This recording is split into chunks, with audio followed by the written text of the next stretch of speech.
Thanks, Molly. And for the other side of the aisle, joining us now live is Democratic Congressman from Massachusetts and member of the House Transportation and Infrastructure Committee, Jake Auchincloss.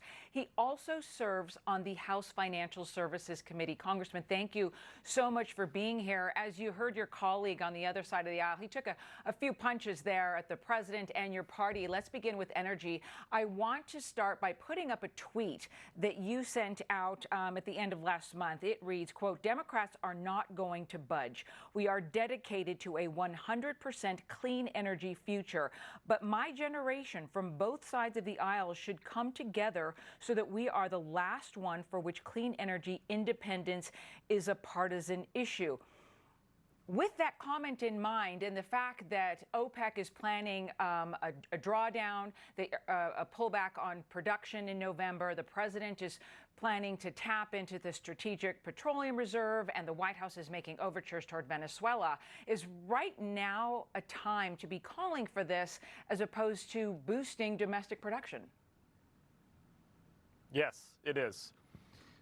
President Biden inherited a situation in which countries like Russia, Saudi Arabia, Iran, and Venezuela have outsized international influence because of their fossil fuel reserves. I don't want my kids to inherit a geopolitical situation in which those four regimes have outsized influence. We need to have domestic clean energy security. I actually agree with much of what my colleague from the other side of the aisle said, but what he's missing is that by doubling down on an oil addiction, we actually exacerbate the systems that leverage and that improve the influence that countries like Saudi Arabia have.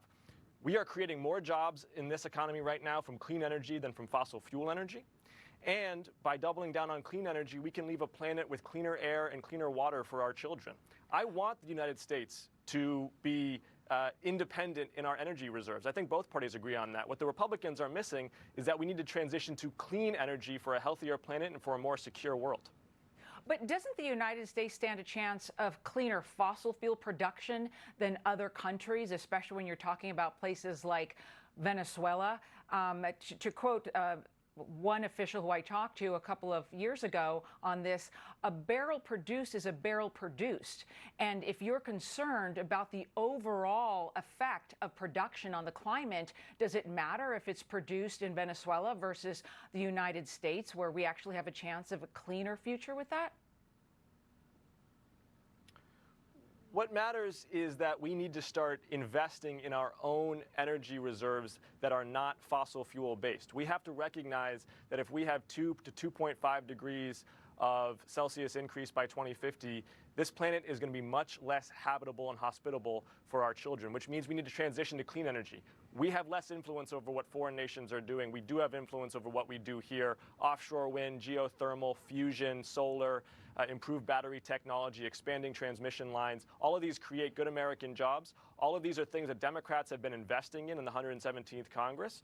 And all of these things make us more secure on the world stage. I don't want the president 10 years from now to have to worry about what countries like Iran and Saudi Arabia and Russia are doing with their oil supplies. We want to leave a future for our kids of clean energy security. But with the president tapping into the Strategic Petroleum Reserve once again, isn't that an acknowledgement of Americans' need for fossil fuels?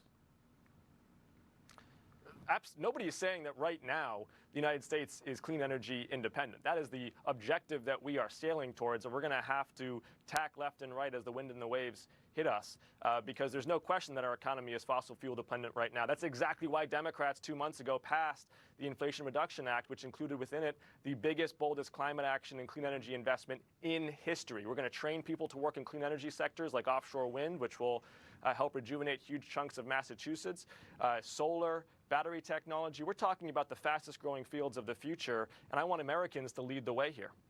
I want to ask you about something else here, because you led a bipartisan letter to Treasury Secretary Janet Yellen calling for a cap on Russian oil prices.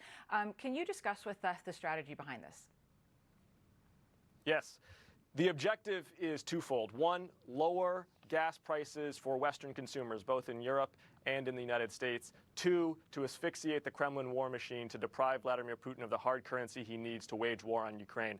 Thanks to President Biden's superb leadership, in response to the Russian invasion of Ukraine, we have been able to support them with economic and military shipments, as well as punish the Russians with sanctions on their central bank and on their commercial imports. The last remaining critical element here is energy sanctions. The G7 price cap, which has been proposed and discussed, and if implemented in 2023, would really deprive the Russian war machine of their critical input of hard cash.